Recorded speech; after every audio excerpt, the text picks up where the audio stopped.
la uretrocistoscopía, las dilataciones uretrales, la biopsia testicular, que es un procedimiento que no tiene una realización cotidiana, ¿no? Como los otros.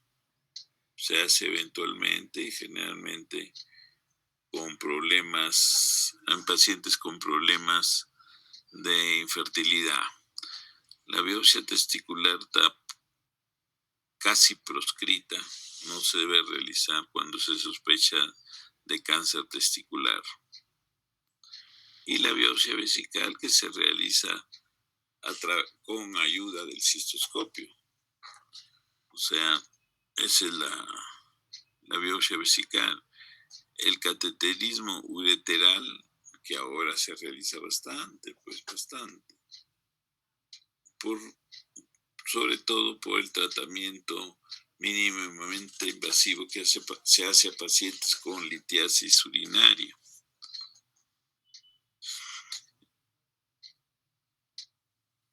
Perfecto, acá tenemos el lavado vesical continuo, que ya lo habíamos mencionado anteriormente, que es para básicamente no se formen coágulos organizados y que van a dificultar la micción, ¿no? Entonces,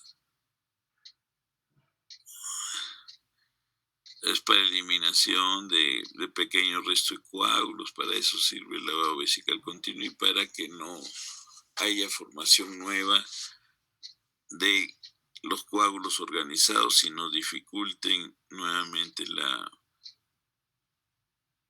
evacuación urinaria. ¿Ya? Muy bien. Entonces acá tenemos el uso de sondas y catéteres. El término es indistinto en sondas y catéteres. Tienen una equivalencia en su acepción, ¿no? Solo que más le llamamos sondas a los dispositivos que generalmente son de forma tubular, que son de calibre mayor, ¿no? Y los catéteres más bien son igualmente de formas tubulares, que sirven para realizar determinadas acciones, ¿no? Como para garantizar, por decir, se coloca un catéter doble J en que está autofijado a nivel de la pelvis renal y de la vejiga urinaria. Entonces, este catéter está básicamente garantizando que haya un drenaje eficiente de la orina filtrada por el riñón y que va a ser llevada a la vejiga, ¿no? Entonces, la colocación de una sonda uretral es el método más frecuente de drenaje vesical en la retención aguda de orina. Entonces, ¿cuál es la finalidad de un cateterismo uretrovesical? Evacuación de la orina en situaciones graves, ¿no? Cuando, por decir, un paciente con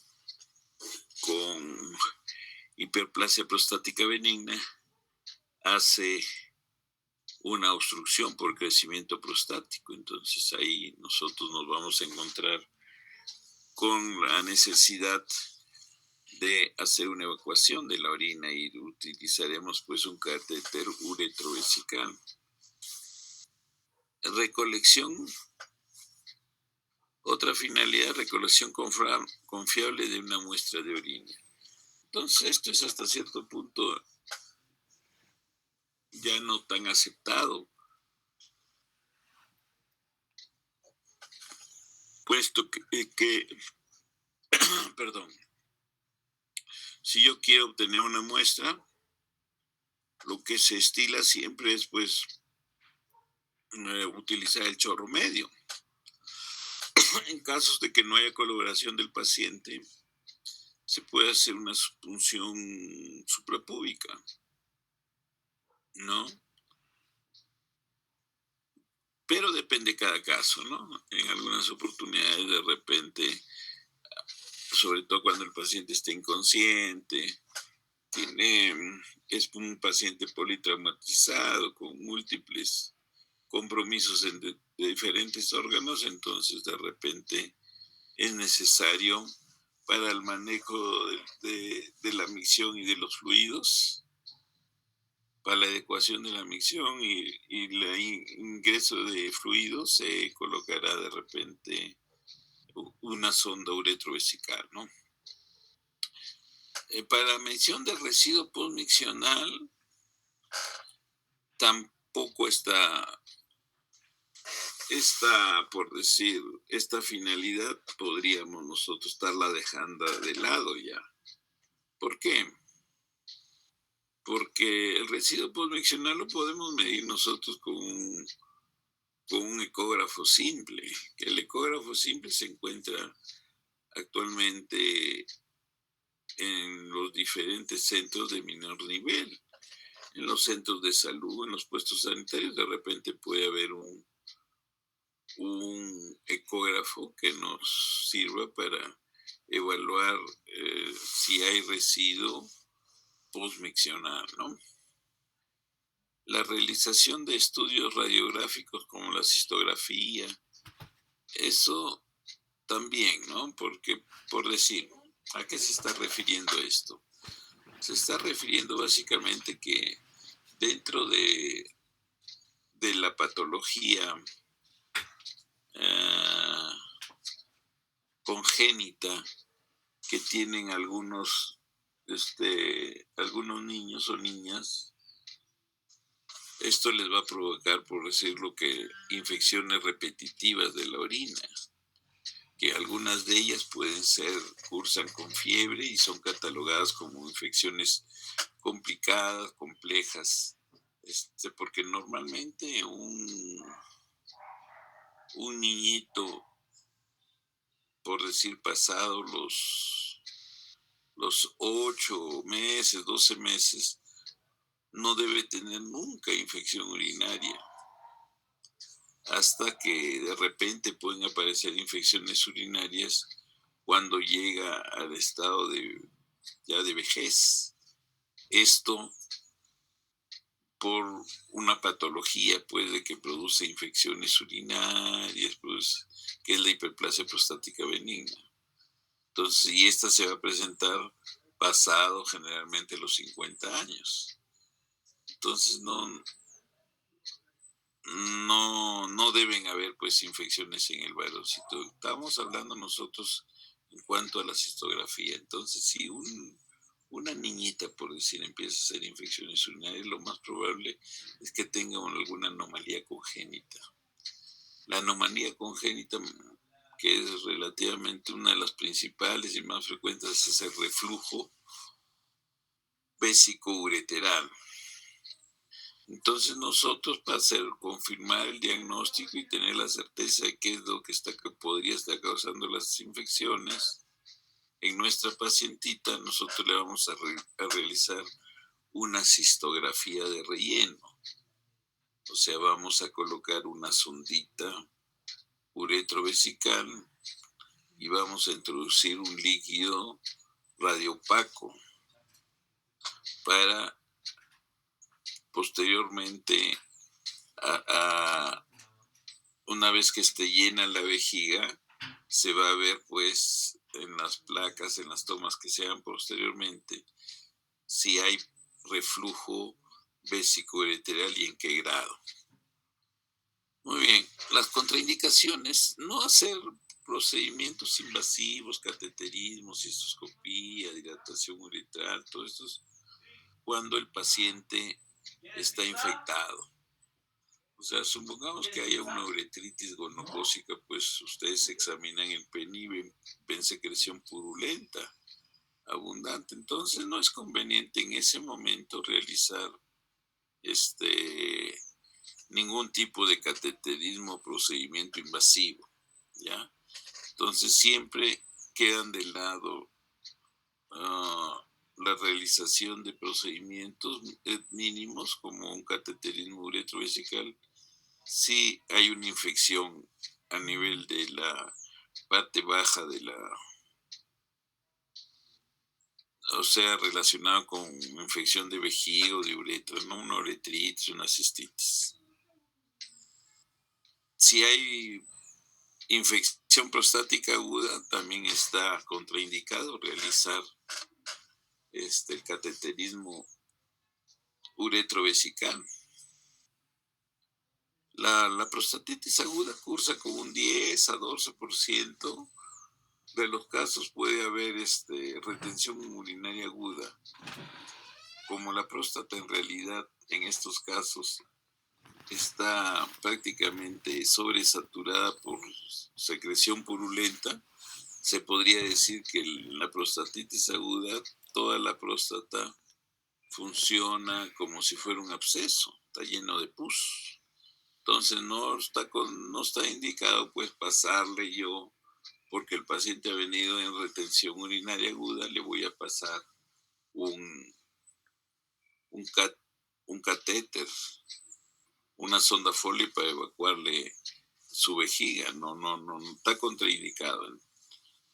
Entonces lo que hay que hacer ahí probablemente es hacer una derivación suprapúbica, hacer una punción en la parte media de la línea mediana infraumbilical, 1 centímetro en ciberpubis, hacer una derivación suprapúbica, o lo que se llama también una talla vesical. También está contraindicado ante la sospecha de la rotura uretral postraumática. O sea, la rotura de la uretra membranosa pues está prácticamente en la parte media del hueco pélvico. Y al estar en la parte media, ella es incluida dentro de lo que se denominaría el piso pélvico, musculaturas del piso pélvico, está incluida ahí. Cuando hay una fractura por un accidente, que puede ser un atropello, un accidente de tránsito, entonces esto va a condicionar una fractura de la pelvis ósea, o sea, va a haber fracturas. Y esto va a producir un arrancamiento, una inestabilidad de este esfínter externo, ¿no? Que está en la uretra membranosa y va a provocar pues un arrancamiento de la uretra que llevará a una retención urinaria aguda. Entonces, si hay la sospecha de que se ha roto la uretra y una ruptura total de la uretra, entonces es preferible no manipularlo. O si lo hace el especialista, él lo hará con las medidas, por decir, de cautela correspondientes. ¿Ya? Entonces, pero por ejemplo, un interno de medicina, un residente, no sería conveniente que trate de introducir una sonda porque lo único que va a conseguir es probablemente hacerle más daño al paciente. Entonces, ¿cuál es el material necesario para la realización de este cateterismo uretrovesical?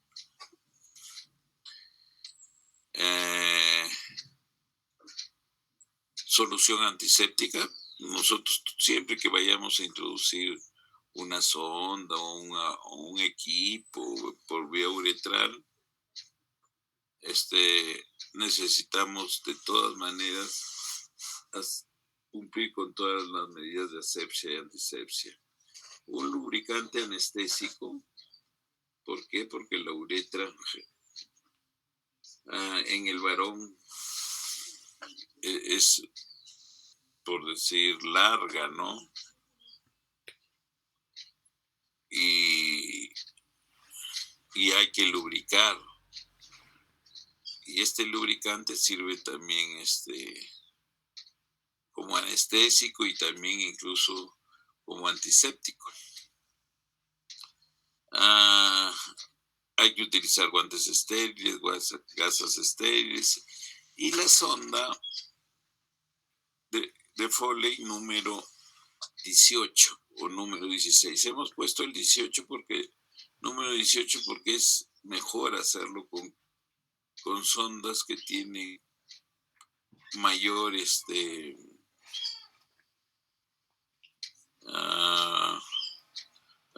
nos habíamos quedado.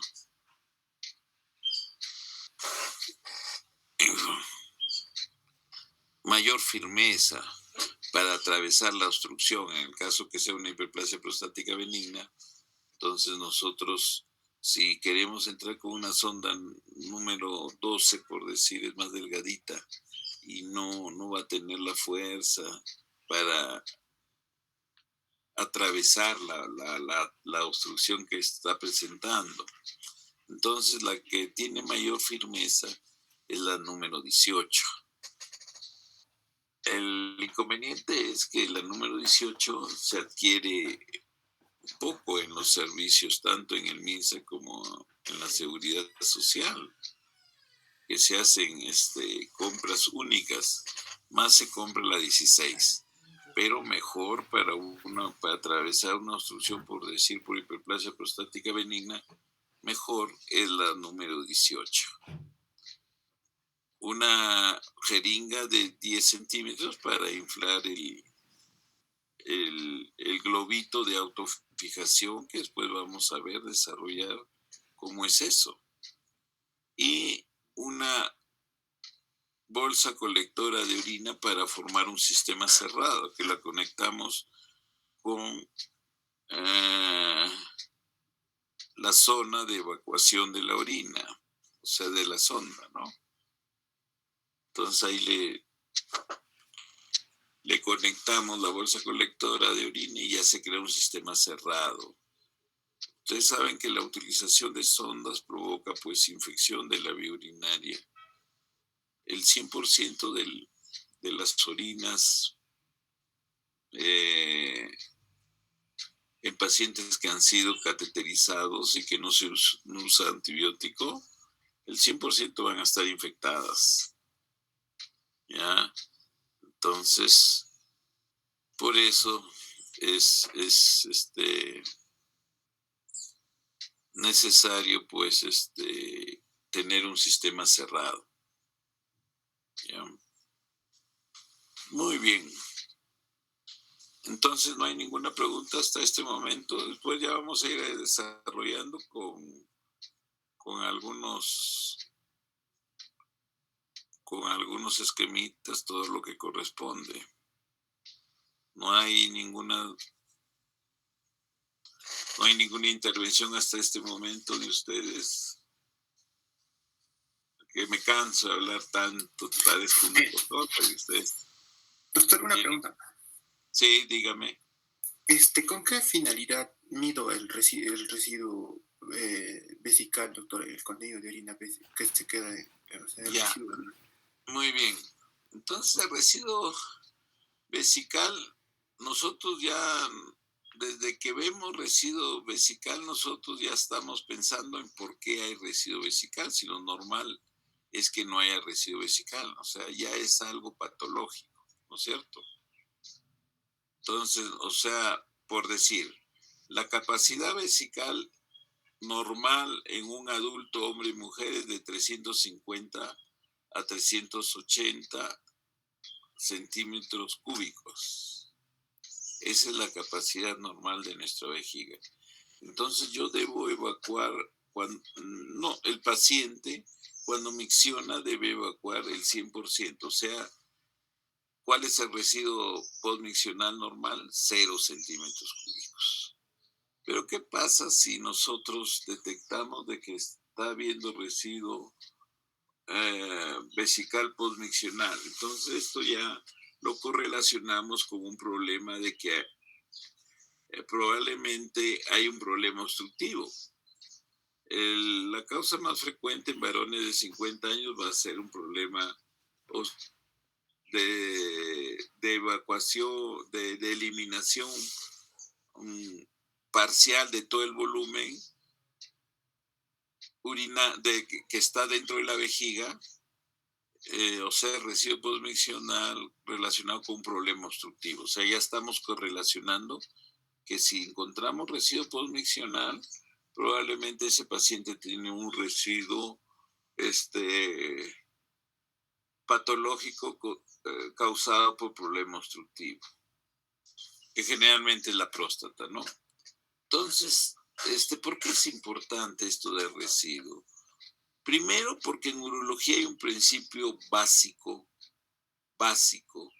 de que toda orina estancada es igual a orina infectada, ¿ya? O sea, ese paciente es proclive a hacer infecciones urinarias y yo debo evitar que tenga infecciones urinarias. Si no es por problema prostático, imagínense un residuo posmiccional patológico en una mujer anciana, posmenopáusica. Ella no tiene próstata, pero puede tener un problema de dificultad de eliminación de orina, que generalmente puede ser una estrechez uretral, puede ser una carúncula uretral.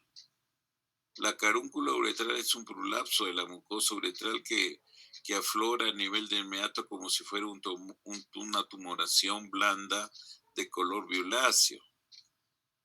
Entonces hay patologías que pueden producir pues residuo posmiccional anormal. El residuo posmiccional es anormal siempre, pero ya me da luces que tendría yo la necesidad de investigar qué está causando ese residuo posmiccional. Y también ya en cosas más finas, dentro del manejo de un paciente por residuo prostático, hay una verdad de que en un adulto un residuo posmiccional mayor de 100 necesita tratamiento, mayor de 100 mililitros o centímetros cúbicos, necesita tratamiento.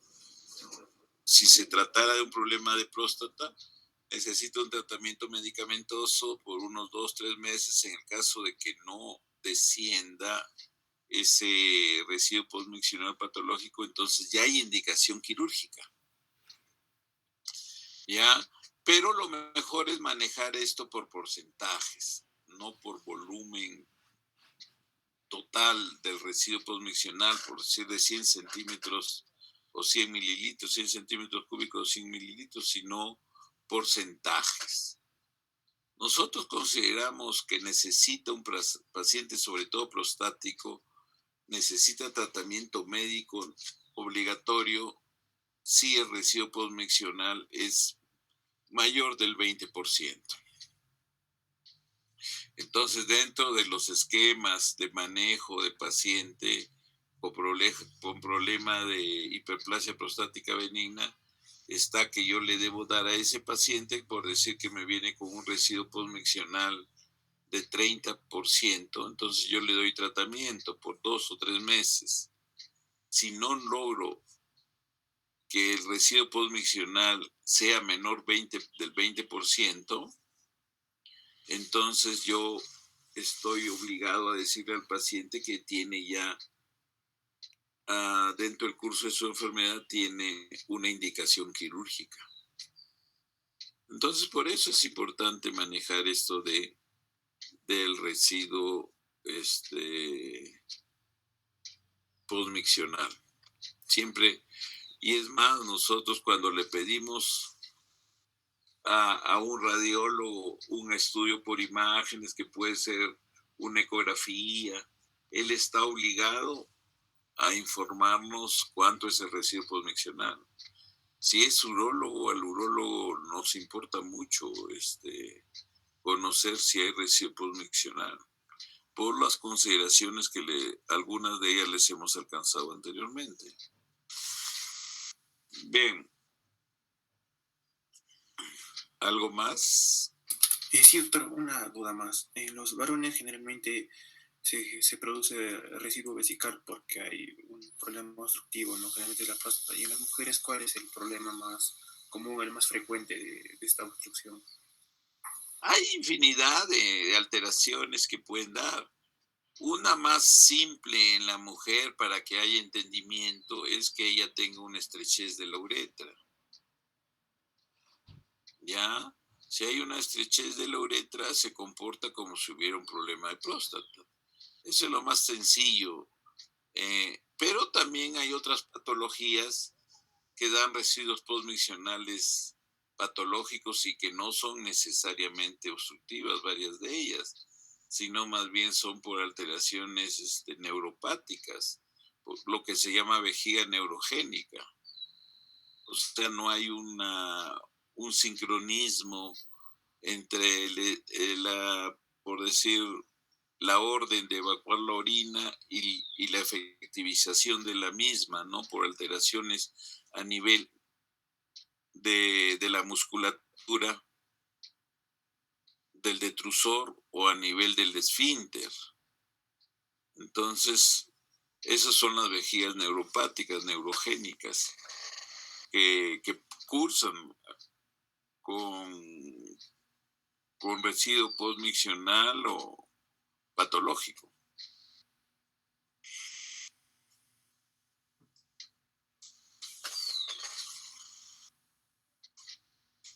Bien, entonces, si no hay más preguntitas, no hay más dudas, se supone que están entendiendo todo. Pasamos a la técnica en sí. Yo les voy a pasar después algunos, para que vean algunos videos de YouTube, pero yo quiero que entiendan bien los procedimientos. Porque el ver, ustedes ven, dicen que facilito, pero no entienden, no saben cada cosa, cada detalle, lo que se hace, ¿ya? Entonces, por eso nos estamos dando este tiempo, para que ustedes tengan los conocimientos, ya cuando ven, ya saben correlacionar qué es lo que está haciendo y qué es lo que se debe hacer, ¿no? Porque en cada cosa se debe hacer una cosa tal y conforme lo indica, pues, tanto la técnica, ¿no? Ya establecida. Bien, entonces, la técnica hay que informar al paciente de lo que le vamos a realizar. O sea, no es necesario hacerle firmar un consentimiento informado, pero va a llegar el momento que sí va a ser obligatorio. ¿Por qué? Porque es sabido en este momento que las lesiones de la uretra iatrogénicas, o sea, causadas por el médico, más frecuentes, pues, son por colocación en forma inadecuada de la sonda. Esto pensamos nosotros que esta iatrogenia no es causada siempre por el médico, sino en la mayoría de veces de repente es causada por el interno, el estudiante de medicina o el médico inexperto, el médico nuevo, ¿no? Que puede provocar estos daños. Es difícil que ya un médico experimentado provoque una ruptura de uretra, por decir. Pero en todos los estudios que hay en la evidencia, en la ruptura de, de uretra, entonces la primera causa de ruptura en general es causada por la mano del profesional de la salud. ¿Ya? Entonces eso hay que tener en consideración. Entonces por eso decimos que en algún momento de repente van a acoplar alguna hojita ahí para que cuando se va a realizar este procedimiento haya el debido firma que del paciente que corrobore la información previa que le hizo el, el médico o el personal de salud que va a realizar el procedimiento. ¿Ya? Actualmente todavía se estila de que se puede informar verbalmente al paciente qué es lo que se le va a hacer y por qué y cuál es la técnica, ¿no? Comprobar la presencia de material necesario, incluyendo el buen funcionamiento de las ondas. O sea, hay que ver de que haya, pues, lo necesario es guantes estériles, que haya lubricantes para lubricar la uretra, que haya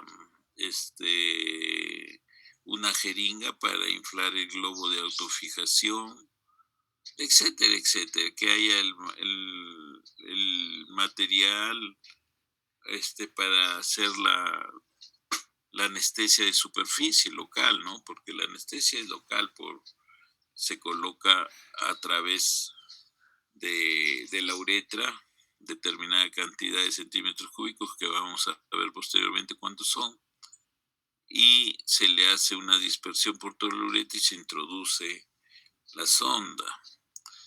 Entonces, y también se necesita, por decir, otros accesorios, ¿no? La bolsa colectora de orina, etcétera, etcétera. Bien, entonces, y también dice acá que hay que constatar si el funcionamiento de la sonda es adecuado. Eso es importante, porque hay veces ustedes colocan la sonda muy bien, felices, y resulta que la sonda no funciona el globo vesical o se desinfla al toque, porque globo de la sonda de Foley es el dispositivo de autofijación. O sea, yo introduzco líquido y que pueden ser 5 o 10 mililitros generalmente, y eso va a evitar pues de que se salga la sonda espontáneamente o por una tracción leve. Entonces, es importante pues esto de llenar nuestro globito de autofijación. Bien, en cuanto a la posición para la colocación de la sonda Foley pues es en el varón de cúbito supino, y en la mujer más bien obligatoriamente necesita la posición de litotomía, o sea, la posición ginecológica, o sea, la posición usando pierneras y haciendo una apertura de las piernas para mostrar el introito, y por ahí, después de realizar la asepsia, antisepsia, introducir nuestra sonda de Foley y evacuar la orina, ¿no? Entonces hay que hacer la asepsia, antisepsia, generalmente se usa jabón o iodopovidona. Después hay que lubricar la uretra en el varón.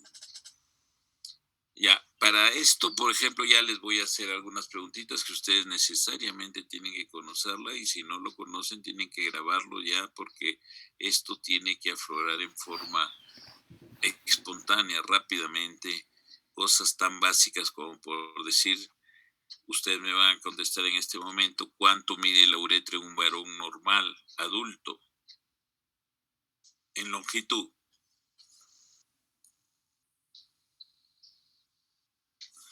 Unos 15 centímetros, doctor, aproximadamente. Ya. Entre 15 y 20, doctor. 15 y 20, ya está bien. Ya. Entonces, nosotros sabemos que el promedio de la longitud de una uretra masculina en un adulto fluctúa entre 20 y 21 centímetros. O sea, si yo meto solo 10 centímetros la sonda y creo que ya estoy en la vejiga y le inflo el globo, le voy a reventar, hacer estallar la uretra. Voy a producir una ruptura probablemente parcial de la uretra. Una lesión uretral voy a producir, ¿ya? Entonces hay que tener ese concepto bien claro, de que nosotros, por eso, cuando introducimos la sonda Foley, que ya habíamos acordado que lo ideal es número 18 porque es más firme y evacúa mejor,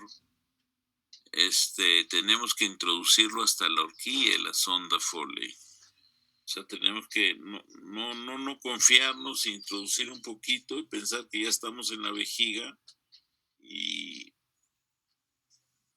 porque hay veces puede suceder que sale orina ahí, pero es que el paciente, por alguna circunstancia, ha logrado vencer la resistencia que opone el esfínter externo y puede eliminar un poco de orina y nosotros recabamos, dice, ya estoy en la vejiga y no, es que el paciente orinó un poco y por eso salió un poco de orina por la sonda, pero no quiere decir que la sonda está en la vejiga realmente.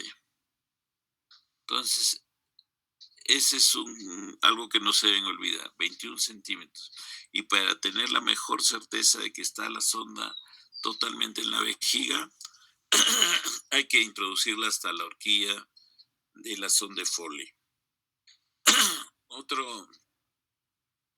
Otra cosa básica que tienen que saber sobre en el cateterismo uretrovesical es cuánto mide el diámetro de la luz uretral. ¿Cuál es el diámetro de la luz uretral? 5 milímetros. 5 milímetros.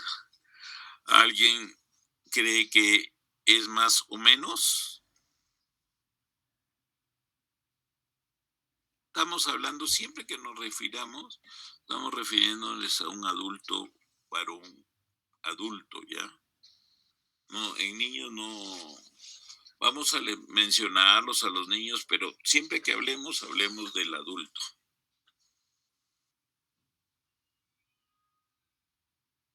5 milímetros. ¿Están todos de acuerdo entonces que es 5 milímetros, no es cierto? ¿O hay alguien que discrepa? De 5 a 10 milímetros, doctor. Ya. De 5 a 10. Ya. Entonces, miren, la uretra pues no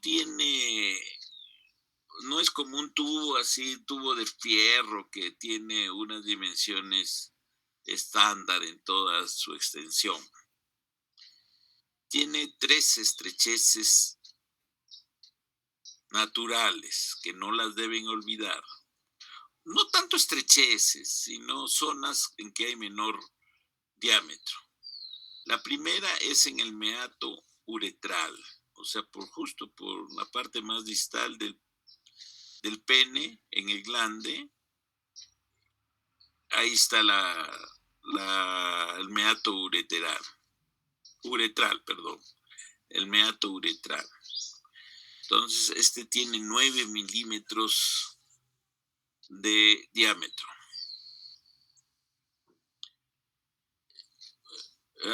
Hay una nomenclatura aceptada universalmente que es en urología y en otras especialidades, que son los French o los Cherrier, que son sinónimos. Entonces, 1 milímetro es igual a 3 French o 3 Cherrier. ¿Ya? Si nosotros decimos de que en la zona del meato uretral externo tiene un diámetro de 9 milímetros, ¿cuánto Cherrier equivale eso? 27, doctor. Perfecto. Muy bien. Entonces es el de equivalencia. Y toditas las onditas ustedes van a ver de que tienen una denominación en su número con Cherrier o French. Es una escala que la impone en la escuela francesa de urología. La principal escuela de urología del mundo es la francesa. O sea, los franceses han sido los mejores urólogos desde siempre. ¿Ya? Desde siempre. Los innovadores. O sea, la cuna de la urología es en Francia. No es anglosajona. Entonces, viene pues dejó esa denominación que sí existe hasta ahora, ¿no? Bien, entonces estábamos de que había una, ¿no? Que es una zona de menor calibre a nivel de meato uretral externo. La otra vendría a ser en la uretra membranosa, que también son 9 milímetros. Y la otra es al nivel del cuello vesical, que está a nivel pues del inicio de la uretra, que también es de 9 milímetros. Hay zonas mucho más, que tienen mucho más calibre, por decir lo que se llama la uretra vulvar. La uretra vulvar puede tener en determinadas zonas hasta 14 milímetros de diámetro de luz uretral, pero eso es en algunos segmentos nomás, ¿no? Bien, entonces hay que calzar, siempre hacer con guantes estériles. La lubricación uretral en el varón, acá hay otra cosa que hay que saber. Ustedes saben que la lubricación uretral se realiza, no solo sirve para lubricación, sino también sirve como anestésico de superficie. O sea, al entrar en contacto esta sustancia con la mucosa uretral, la va a anestesiar para evitar el dolor. Y también tiene una sustancia antiséptica para evitar la introducción de bacterias que podrían estar, ¿no? Entonces, hay que considerar eso. Entonces, en la lubricación, pues como habíamos dicho, la uretra no es un tubo rígido. Es más bien un tubo que tiene las paredes. Cuando no se está miccionando, las paredes están más bien, por las paredes de la uretra pueden estar hasta muy cercanas o pegadas, ¿no? O casi íntimas. No es un tubo así pues que uno ve con un ojo y al otro lado ve la salida del tubo, no es así. Está prácticamente descansando, las paredes están pegadas. Pero en algún momento cuando sale la orina, se organiza bien el tubo y sale pues la orina. Ya, esa idea hay que tener de lo que es la uretra. Entonces,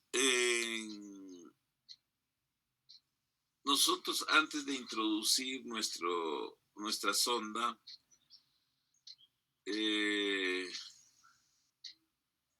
antes de introducir nuestra sondita, que habíamos dicho que preferentemente es la sonda número 18 porque tiene más firmeza y atraviesa mejor la obstrucción. Antes de todo esto, nosotros metemos lo que acá hemos denominado pues nuestro lubricante, que generalmente es anestésico, y lo que se usa es la lidocaína al 2% en jalea. No vamos a meter pues líquido porque se sale todo, se escapa. Entonces para que se quede más o menos adherido a la mucosa uretral y pueda ser disperso con acción digital de quien está realizando el procedimiento. Entonces nosotros tenemos que saber cuánto le introducimos de lidocaína al 2%. ¿Ya? ¿Cuántos centímetros cúbicos creen que tenemos que introducir?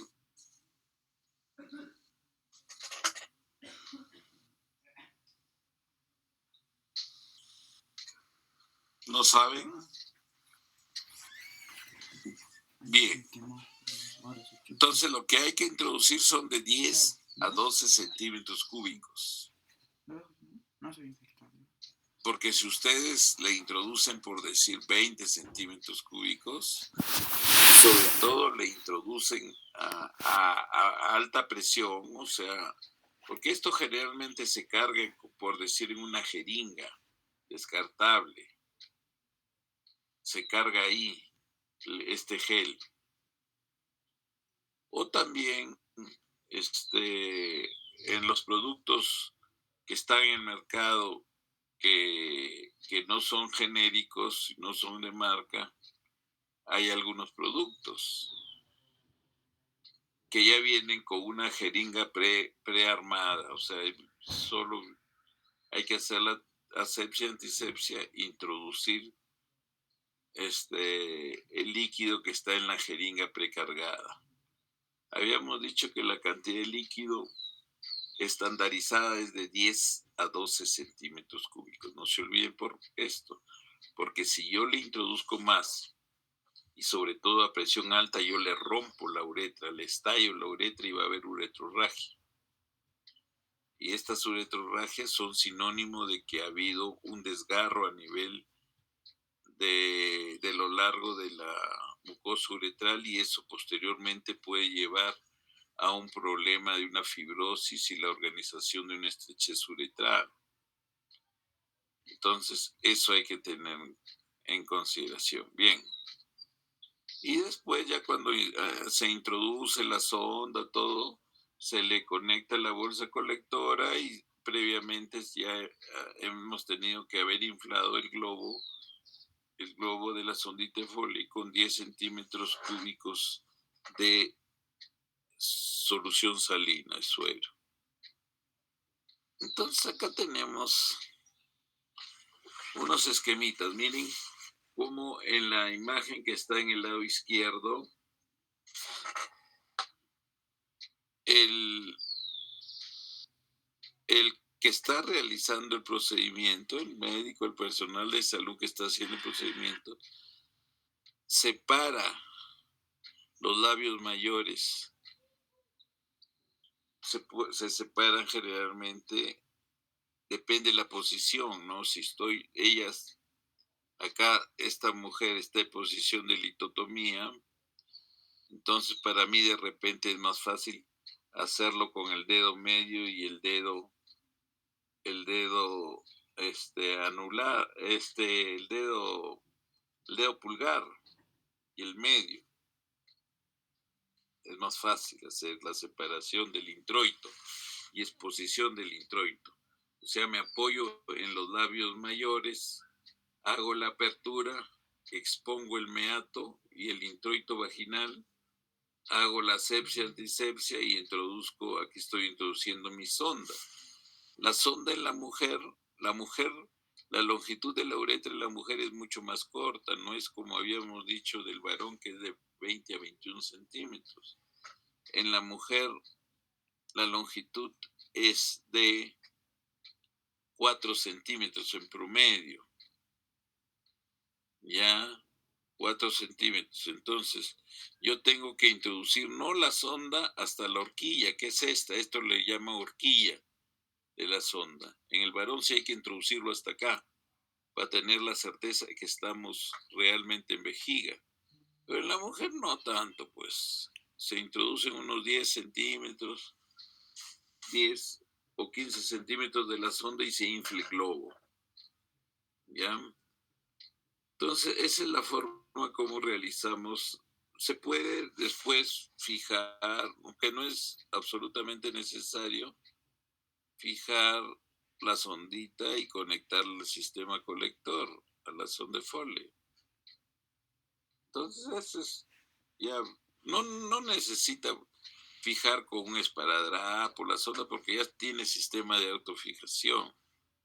Pero hay veces psicológicamente eso ayuda al paciente, sobre todo para que sea cauto, esté vigilante de que no pueda, por algunas circunstancias, arrancharse o estancarse o quedarse fija la sonda de Foley y producirle una molestia o una lesión a nivel del portador de la sonda, ¿no? O a quién le estamos realizando el cateterismo. Acá, en el varón,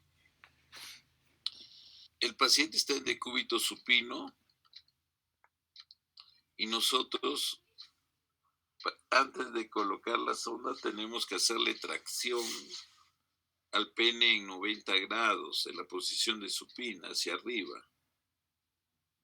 O sea, no tratar de introducir con menos ángulo, sino tiene que ser con ángulo de 90 grados. 90 grados. ¿Ya? La tracción que se hace al pene. Se hace la asepsia, antisepsia, se inyecta por el meato uretral, el gel. Se puede empezar. Ya habíamos dicho que el gel hay que inyectarle por el meato uretral con una jeringa unos 10 a 12 centímetros. Después ya introducimos la sonda hasta la zona de la horquilla y recién de ahí inflamos el globo. Acá el globo es el chiquito. Y después conectamos la bolsa colectora en el sistema de drenaje. Entonces, eso es lo que se hace. Acá está el material que se utiliza, la sonda de Foley, los guantes estériles, la sustancia antiséptica, todo tenemos acá, ¿no? Para realizar el procedimiento. Acá el material necesario para el sondaje, todo lo necesario. Observación. En caso de retención aguda de orina, el vaciado vesical debe realizarse en forma fraccionada para evitar la hemorragia es vacuo. De presentarse, se debe instalar solución fisiológica fría que induce a vasoconstricción. ¿Qué quiere decir esto? Si, por ejemplo, usted está en emergencia y llega un paciente con una retención urinaria aguda, post ingesta alcohólica, un varón que puede ser de 60, 65 años, que viene con globo vesical, ustedes entonces deciden que necesita pues la colocación de una sonda de Foley que sirva para la evacuación permanente de esa orina. Bien, entonces ustedes toman todas las medidas de precaución descritas anteriormente en la técnica del procedimiento e introducen hasta la horquilla, inflan su globo. Entonces, lo que quiere decir esto es que no hay que hacerle evacuación. Como está a tensión, normalmente habíamos dicho que la capacidad vesical es ¿cuánto? 300 a 350 ml, doctor. 350 a 380, ¿no es cierto? Pero cuando el paciente prostático llega a la emergencia y ustedes están de guardia, llega con lo que llamamos globo vesical, que es una distensión de la vejiga que sobresale y es evidente a nivel del hipogástrico, que a veces puede llegar incluso hasta la cicatriz umbilical, compatible con un útero de 5 meses de gestación, ¿no? Entonces, pero claro que es en mujer el útero, ¿no? El varón tiene vejiga nomás. Entonces tiene un globo vesical y ustedes deciden pues colocarle la sonda, ya le colocaron la sonda, pero no pueden ser la evacuación en un solo tiempo. O sea, tienen que hacer interrumpiendo, o sea, la evacuación puede ser por unos 30 segundos, o sea, evacúan unos 300 mililitros. Hay veces el globo vesical puede contener cantidades como de 1000 a 1500 centímetros cúbicos. Entonces ustedes hacen la evacuación haciendo clampaje después de que salen los primeros 300 mililitros. Posteriormente, en el segundo momento, salen 300 más. Y después 300 más, así. Hasta que llega un momento en que ya ustedes lo dejan con sonda a drenaje permanente de la orina, ¿no? Ya no hay clampaje. ¿Para qué se hace ese clampaje? Se hace para evitar sangrados que en algunas oportunidades son considerables, ¿no? Y asusta bastante al paciente, al grupo familiar. Hay sangrados, ¿por qué? Porque se hizo una descompresión brusca en su vejiga.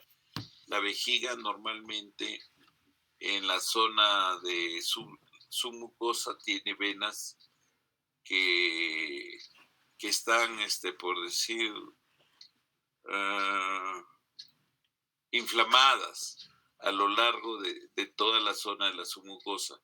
Al haber una descompresión brusca, está inflamada, sufre un acodamiento esa vena submucosa y puede producir un sangramiento, ¿ya? Entonces, para evitar eso se hace una descompresión tomándose tiempos.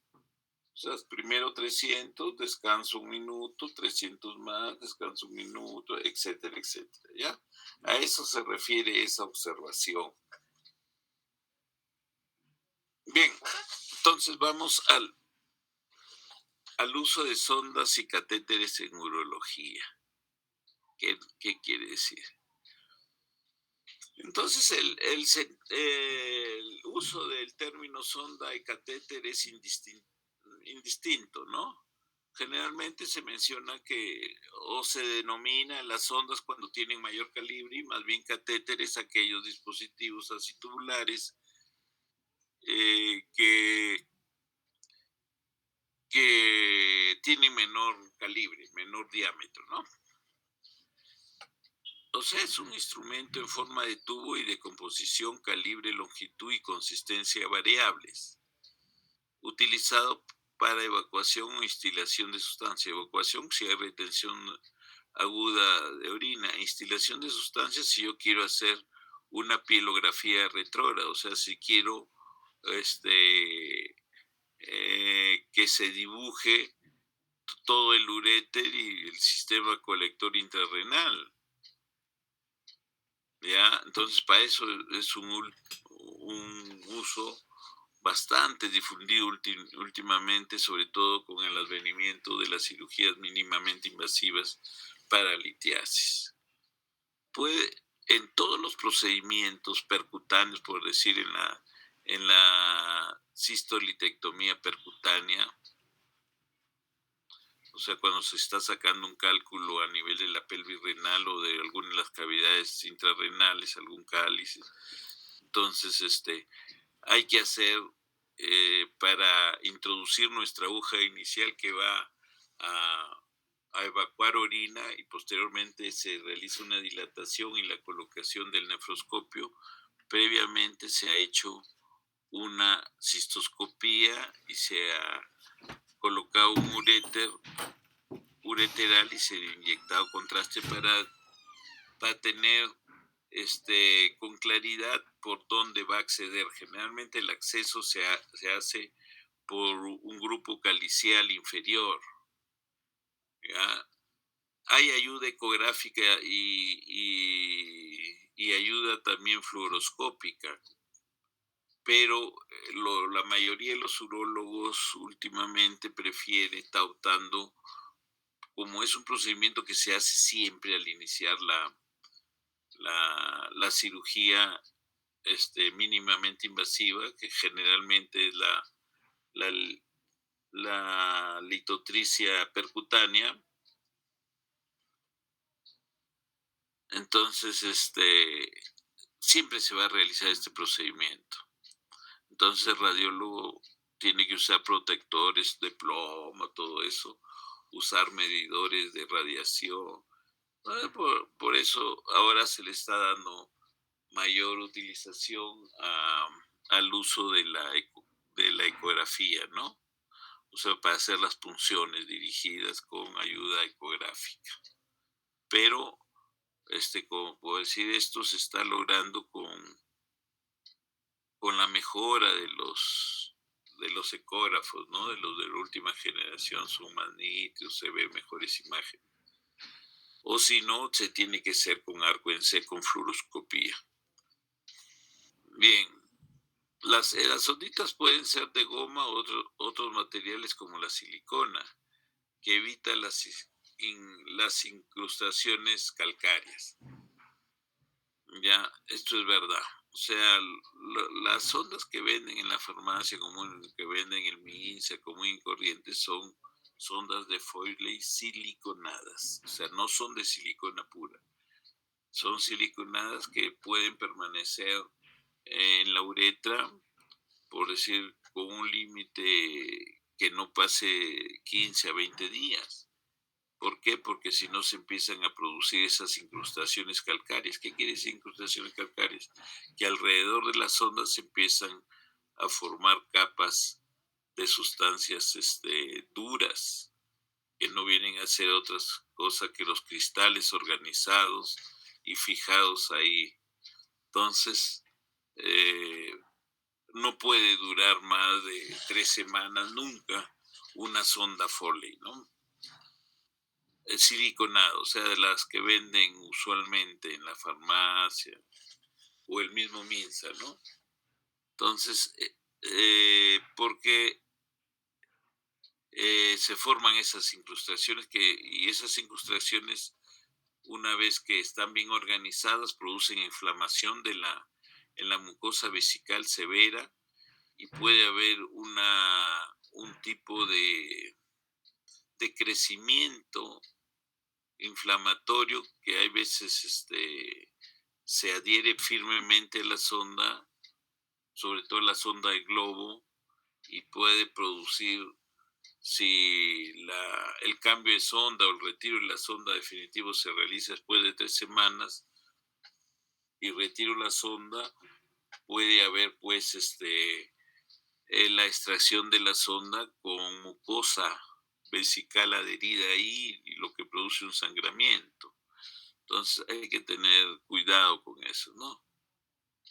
En cambio, la sonda de silicona pura, esa sonda sí puede durar más tiempo, pero el costo comparativo es mucho más alto, ¿no?